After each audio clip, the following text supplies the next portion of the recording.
Good afternoon, and you've joined me today on JCT's Fascinating Hobbies, basically just re-evaluating my video recorders. Now, I made what can only be described as a bit of a rookie error when it came to tuning in the Pi and other televisions that I have. Now, the Pi, like all CRT televisions of this era, has a separate channel specifically configured for accepting signals from a video cassette recorder, such as this rather pleasant Sony C7. Now, on this particular unit, the channel is number 12, and what we're going to be doing is we're going to be retesting this unit, but also the V2000 decks that we were looking at last week. Now, as you can see from the picture here, there is quite a bit of rolling and it's not really maintaining lock. If you listen carefully to the machine, you can hear that the drum is ever so slightly not locking. You can hear it sort of pulsing up and down. So it should lock at, I think, around 1500 RPM, but it's not locking. Now, as we discussed last week with the Sony C7, there are a couple of capacitors that I need to replace, and those capacitors are on the board that lives underneath the machine. The board itself is known as the AS3 board, and there are a few capacitors I need to replace. Now, I've been doing a bit of investigation into this, and I think there's only potentially two capacitors that I need to replace.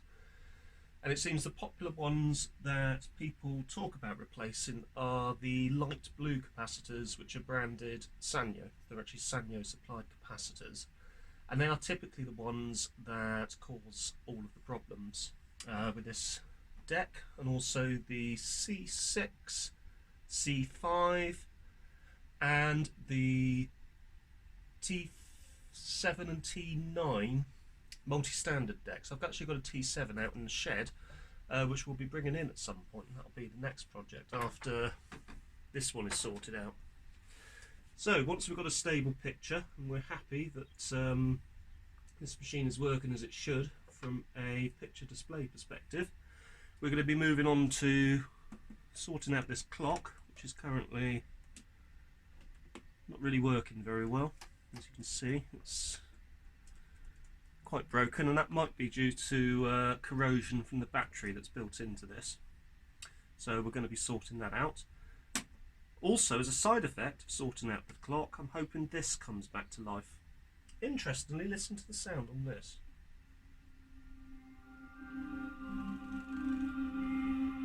You hear the sound warbling, the music warbling slightly. And that is a dead cert sign that it's these capacitors in here that are causing us the problems, which is good in a way because I know where the issues lie. So the next step, which I'll be taking on this machine, is replacing those capacitors, and hopefully, fingers crossed, we'll have a C7 that works for video playback, and that will be a real bonus. So I'm going to stop the playback on this shortly. Have a look at the old BBC Two logo there, and we're going to be bringing out the first of our V2000 machines. And we're now moving on to the first of our Pi 20 VR20 VCRs, V2000 machines. Now, since last week, I actually worked out what this go-to button does. So if I stop this, let's actually pause on it, but let's stop that completely, and if I enter a value of, say, 2, well, hold on, if I enter a value of go to, I think 2, I need to do it, so reset, that's off, that's on, I'm sure there's a way you do it, so it's 2,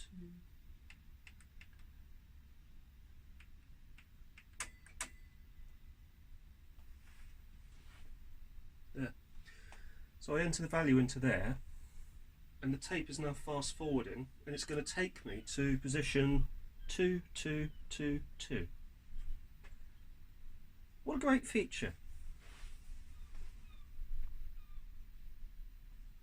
And it's doing it with incredible silence and incredible speed. You can see that one's now spooling. It's now at 2222. So if I hit play,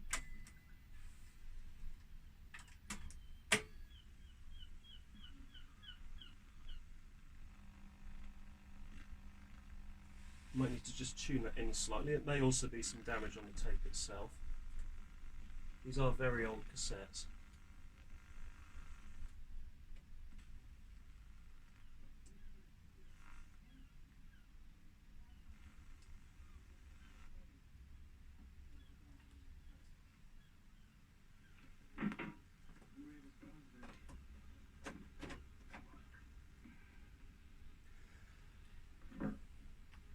The main take home from this is if I have this actually tuned into the proper video channel, which on, I'll just mute this, which on this set is channel 12, we don't have any problems with that top part of the picture. And we got some noise on the picture, but that's probably due to a tape here which probably dates from the early 1980s, so it's going to have some dropouts on it. But if we do a standard V2000 test of pause, more noise than expected, but that might be the age of the tape and also the TV set itself. If we do a fast wind search, you can see that the quality of the fast wind search is very good, with hardly any noise. If this was tuned in slightly better, or coming out of a component output, probably wouldn't get this along top here. We would probably have perfect crystal clear reproduction.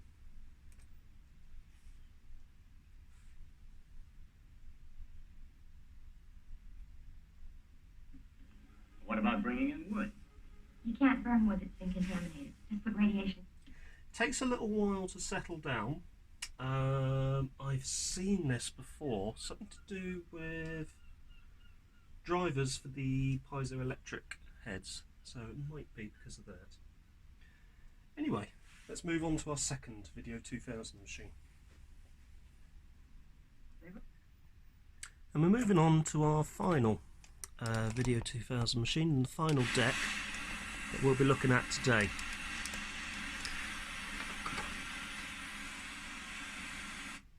And that particular deck is this Pi VR 2020. We've already got one like this. This is the second of the pair. So one unusual fault that this one has is it appears to turn itself off back into standby. So if I turn it on and hit play,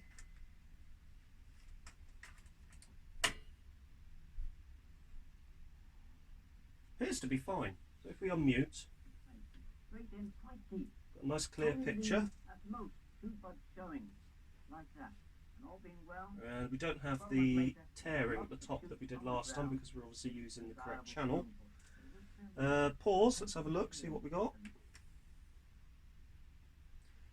That's what, oh, that's beginning to roll. That's because the deck has turned itself off, but that's still pause, is what the V2000 machines were renowned for, was being able to produce crystal clear pauses like that. This one does seem a little bit poorly, does seem to be exhibiting some issues where it is turning itself off unusually.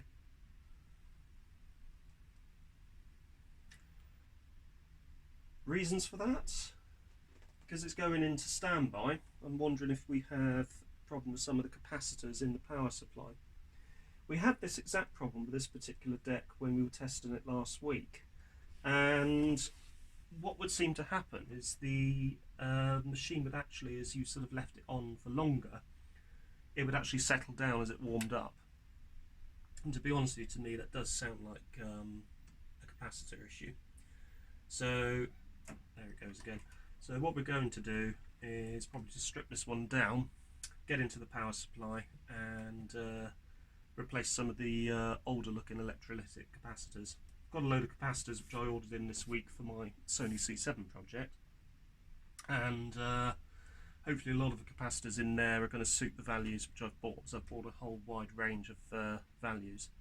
They're not that expensive, and it's well worth, especially if you're playing about with old stuff like this, to have a selection of components available for whenever you need them.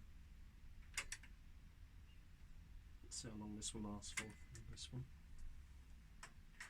So what I've actually done over here is I've arranged the 3 cassettes of each format which was prevalent in Europe during the early 1980s.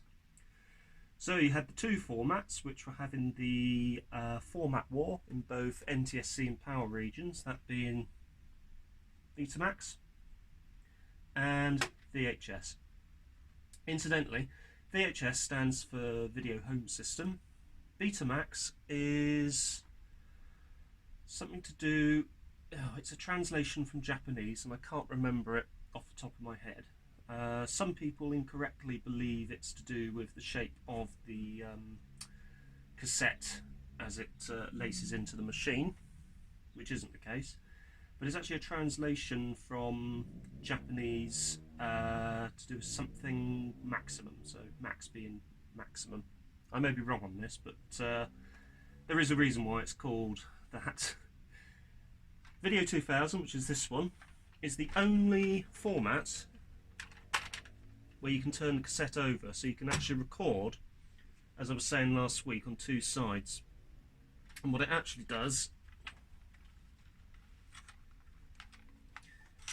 there we go, is it records half on one side and half on the other.